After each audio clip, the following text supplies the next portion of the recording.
சொல்லிப்போ தனியா அவ எல்லாமே நெஞ்சவாடுது, அவ எல்லாமே நெஞ்சவாடுது. பூங்காத்தே அந்த பொண்ணு கிட்ட ஒன்னும் சொல்லிவா தனியா அவ எல்லாமே நெஞ்சவாடுது. பூங்காத்தே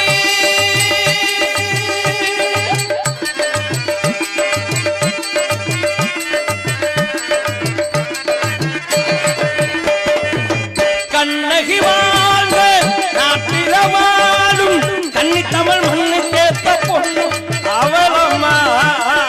ஆயிரம் கேள்வம் நான் எடுத்தாலும் உன்னை விட்டு இன்னொரு பெண்ணை உள்ளம் ஏற்குமா? நம்ம பிரிக்கும் சக்தியே இங்கு எங்கும் இல்ல, அத்த புடிச்சு கையில வைக்கிற ஆளும் இல்ல. கட்டுக்காவல் மீறி அவள் விடுதே உன்னை தானே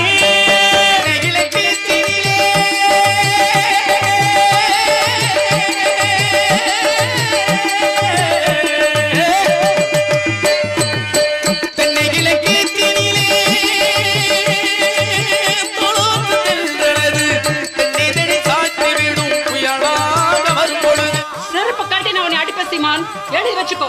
செருப்பு காட்டி நான் உன்னை அடிப்பேன், அது மட்டும் தான் உனக்கு மிச்சம். ரெட்டியா இருந்துக்கோ.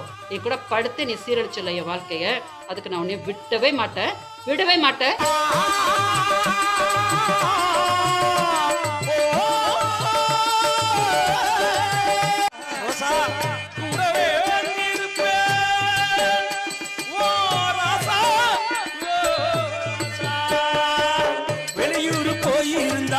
கடுதாசி போடாண்டி நீ எந்த ஊரு போயிருக்க விலாசம் எரியலடி. சென்னையில நாங்க வந்து இங்க இருக்கிறோன்னே உனக்கு தெரியாதா? சென்னையில வந்து நாங்க கம்பெனி கொடுத்தே உனக்கு தெரியாதா? தேவடியா மகனே, தேவசி தேவடியா கண்ணீர் எழுதி வச்சேண்டி காத்தோடு அனுப்பி வச்சேண்டி. ஒரு பொண்ணு நான் இங்க உட்காந்து கஷ்டப்பட்டுட்டு இருந்தா பிலிம் கட்டிட்டு இருக்கேடா. தேவடியா போறது தேவசி தேவடியா மகனே நீ.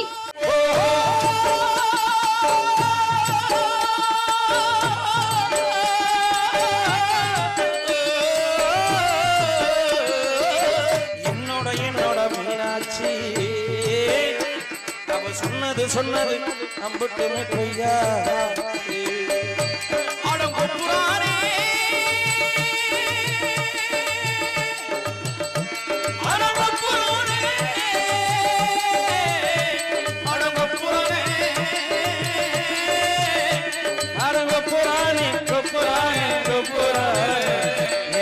நம்முடைய நம்முடைய அந்த பொம்பளை நம்மளையே நம்மளையே ஆட்ட போடுறதுக்கு மட்டும் நாங்க வேணும். இப்போ உனக்கு சொம்ப பிடிக்கிறதுக்கு வந்து கட்சிக்காரங்க வேணுமா? செருப்பு கட்டின அடிச்சுடா சித்தோடைய மகனோனே. உச்சி வகந்தெடுத்து பிச்சு வச்சகிலே பச்சை மழை பக்கத்துல மேயிரன்னு சொன்னாங்க. மேயிரன்னு சொன்னதுல நியாயமல்ல கண்ணாதப்பா. இப்படிதானே நீ என்னை பத்தி அவதூறா பேசி பேசி வாழ்க்கையை நாசம் பண்ணிருக்க. மிதிச்சிருவேன் சீமான், மிதிச்சிருவேன் உன்னைய. வேண்டாம் என்கிட்ட வச்சுக்காத. நீ ரொம்ப கோவமா இருக்க, நான் அப்புறமா வந்து மீட் பண்றேன். நீ எப்ப வந்தாலும் நான் இப்படித்தான்டா இருப்பேன்.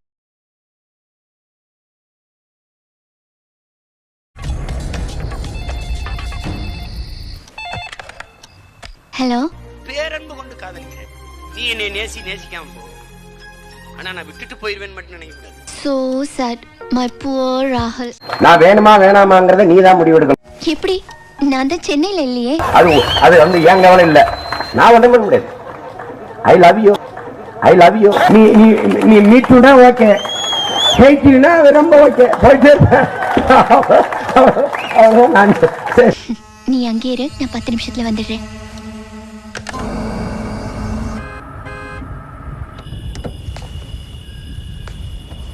இங்க எதுக்குமா வந்த? ராகுல் வெயிட் பண்ணிட்டு இருக்கான். உள்ள மனுஷங்க யாருமே இல்ல.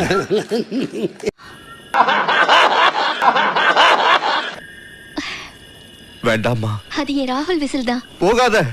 ராகுல், கவிதைகள் சொல்லவா, உன் பெயர் சொல்லவா. பையன் இங்க மேலதான் இருக்கான், அவன் உனக்காக தான் காத்துட்டு இருக்கான். வாமா வா. ராகுல், வா வா வாடே, வரலன்னா உன்னை கொன்னுடுவேன். தடைய மகனே, பேவர்ஸ் தடைய மகனே. அடியே அருந்ததி, ஒரு ரத்தத்தை குடிப்ப. அவள் கத்தாடியா போந்தோனே யோகிராஜ ஸ்ரீ முன்னாடி வந்து உட்கார, நீ பார்க்கலாம். வருவேட்டி, வாடா வெளியில தேவடியா மகனே. வருவேட்டி மகனே, பேவர்ஸ் தடைய மகனே. கேடு பேட்டி வா. கதம் செய்யறதுக்கு தான் அந்த சைத்தான் உன்னை இங்க வர வச்சிருக்கான். பொம்மாயி, உன்னை விட மாட்டேன், வருவேன். இந்த ஊரை விட்டு உடனே போ. चले जाओ.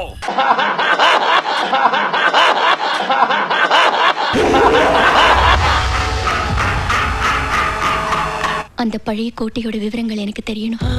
அது தெரிஞ்சுக்க வேண்டிய கதை இல்லம்மா, மறக்க வேண்டிய கதை. எப்பவும் நினைக்கவே கூடாத பயங்கர கதை.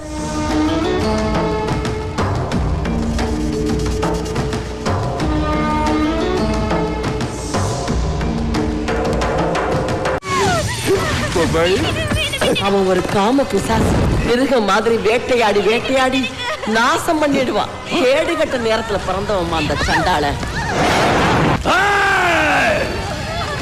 பிறப்புலதான் அவன் மனுஷன், குணத்துல அது ஒரு மிருகம்.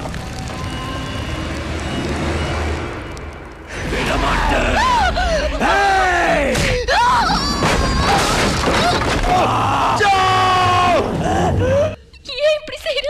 பகைம்மா. பகையா? நீ ரொம்ப திமிர் புடிச்சாளேடா தேவடியா மகனே, நீ ரொம்ப திமிர் புடிச்சாள்ற. நீ உன்னை வந்து நீ நல்லபடியா அடங்க போற மாதிரி தெரியல என்கிட்ட. நல்லபடியா நீ அடங்க போற மாதிரி தெரியல. ஃபேன்ஸ் அத்தனை பேரையும் கூட்டிட்டு வந்து, எல்லா அமைப்புகளும் கூட்டிட்டு வந்து நான் வீட்டு முன்னாடி உட்காரனா இல்ல பார் தேவடியா மகனே, வச்சுக்காத என்கிட்ட. நான் இல்ல, ஜக்கம்மா தான் செஞ்சாங்க. நீ ஜக்கம்மா இல்லனா உண்மையில அவனுக்கு எதுக்கு அவ்வளவு வெறி?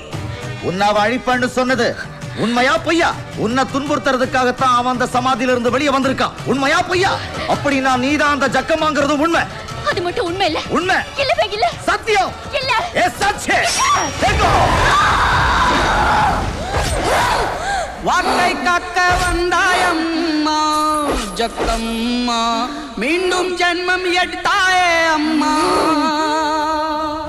படிச்சுட்டு வெளிநாட்டுக்கு போற, ஏன் போற?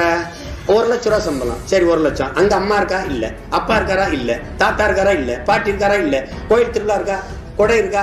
ரம்ஜான் இருக்கா? கிறிஸ்துமஸ் இருக்கா? பொங்கல் இருக்கா? ஒரு இலவும் இல்ல. இங்க இரு, உனக்கு 50,000 தரேன்.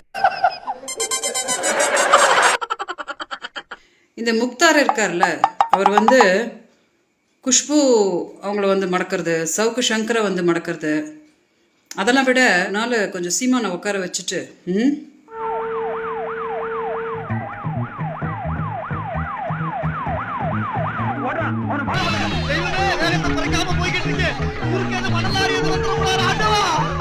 திரியறாப்லையா அவன் மட்டும் என் கையில கிடைச்சான், லவக்கன் போலீஸ்ல புடிச்சு ஓப்படிச்சிருவேன். திமுக வந்து பாரதிய ஜனதா விட ரொம்ப ஆபத்தான கட்சியா. யார் அவன்? வேற யாரு? நான் தான். ஸோ திமுகல வந்து என்னென்ன ஆகுது அப்படின்றது எல்லாமே அவருக்கு சொல்றதுக்கு எல்லாம் ஆட்கள்லாம் இருக்காங்களாம். குடும்ப கட்சியா. அதாவது என் கட்சி அது.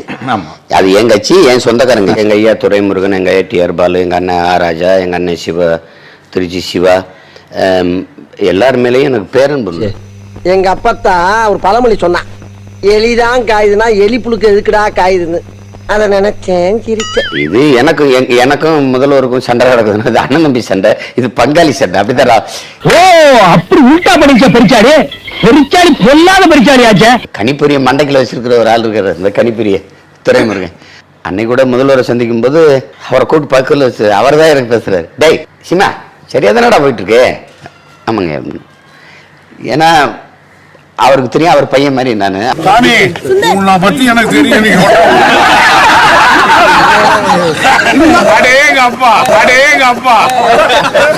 அப்படியே மேடை போட்டு மலையில கூட கொட்டுற மலையில கூட பாருங்க, நான் மக்களுக்காக சேவ் பண்ணிட்டு இருக்கேன், துடிச்சிட்டு இருக்கிறேன் அப்படின்னு சொல்லிட்டு அந்த ஆளு டிராமா போட. எல்லாரும் பேசும்போதும் தூரலா இருந்தது, அண்ணன் பேசும்போது மழையா இருக்கு. டிராமாதான் ஏன் ஐயா விட்டு விட்டீர்கள்? நான் எங்கடா விட்டேன்? இனிமேல் தான் விட போறேன். அவரை தூக்கி புஷ்னு மீடியா வந்து ப்ரெசென்ட் பண்ணிட்டு இருக்க. நான் கேட்குற எந்த கேள்வியுமே போய் மீடியா வந்து தைரியமா சீமான் கிட்ட கேட்கவே மாட்டேங்குது. ஏன் வாயில புண்ணா? எல்லா கட்சியும் காசு வாங்குறது, எல்லா கட்சியும் போறது. பகை இல்லாம போறீங்களா? சீமானுக்கு தான் வந்து தைரியம் கிடையாது இல்லையா? விஜயலட்சுமினா ஓடுவார். But what about media? Media கொஞ்சம் உட்கார வச்சு சீமான இந்த முக்தார் மாதிரி ஆட்கள்லாம் கேட்கலாம் இல்லையா? தப்பு பூரா நம்ம மேல வச்சுக்கிட்டு அவரு தப்புன்னு சொல்றது தப்பு சார். நாயும் அவரு பக்கத்துல இருக்கு சார். நான் இங்க பெங்களூர் வந்தப்போ கூட சொன்னாங்கல்ல, சீமானோட சொம்பு யூடியூப் சேனல்ஸ் எல்லாம் திராவிட கட்சிங்க கிட்ட இருந்து காசு வாங்கிட்டு குலைக்கிற நாயின்னு சொன்னாங்கல்ல. ஆஃப்டர் ஆல் ஒரு தொடப்பக்கட்ட ஒரு யூடியூப் சேனல்ல சொல்லிச்சு இல்லையா, செருப்பு கட்டு நடி நாய் அப்படின்னு தமிழ் பொண்ணுக்கு வருமா இல்லையா? முக்தார் மாதிரி ஆட்கள் எல்லாம் சீமான உட்காரிச்சுட்டு அதான் சொன்னாங்க. நீங்க ப்ரூஃப் சொல்லுங்க சார். அது என்னமோ உங்களுக்கு சொத்து இருக்குதுன்னு சொன்னப்போ, கொடைக்கானல் எஸ்டேட் இருக்குன்னு சொன்னப்போ கொஞ்சம் பத்திரத்தை காட்டுடா அப்படின்னு சொல்லிட்டு நீங்க விழுணும்னு சொல்லிச்சிங்க இல்லையா? அந்த மாதிரி சும்மா போற போக்குல நீங்க உங்களை காப்பாத்திக்கணும்னு சொல்லிட்டு அந்த பொண்ணு மேல அபாண்டமா போட்டீங்களே. நீ நல்லா இருக்க மாட்டடா, நல்லாவே இருக்க மாட்டடா. இப்ப தெரியுதான். இப்ப வந்து பாவம் சொல்றாராம், பாரதிய ஜனதா வந்து ரொம்ப ஆபத்தான கட்சி. எப்போ கேடி ராகவனுக்கு எல்லாருக்கும் சொம்பு பிடிச்சிட்டு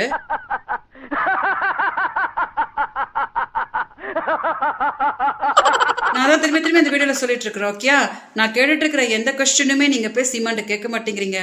நல்லா பித்லாட்டம் பண்ணி வளர்த்த விட்டுட்டு இருக்கிறீங்க. அண்ணா ஏன் இந்த ஃபீலிங்?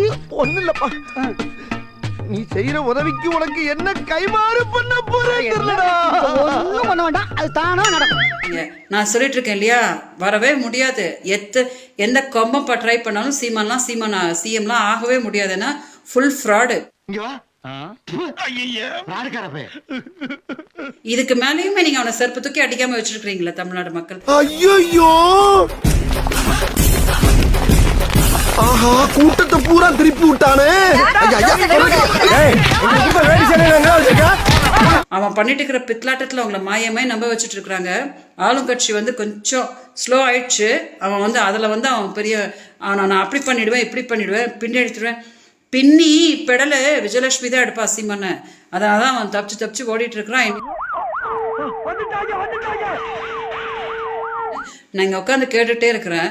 நான் கேட்கறத போய் ஒரு மீடியாக்காரங்க, it could be Rangaraj Pandey, it could be Mukhtar, however, தில்லான பிரஸ் ரிப்போர்ட்டர்ஸ் நம்ம தமிழ்நாட்டில் யார் இருக்காங்களோ யாருக்குமே யோகிதை இல்லை போய் சீமான் கிட்ட கேட்கறதுக்கு.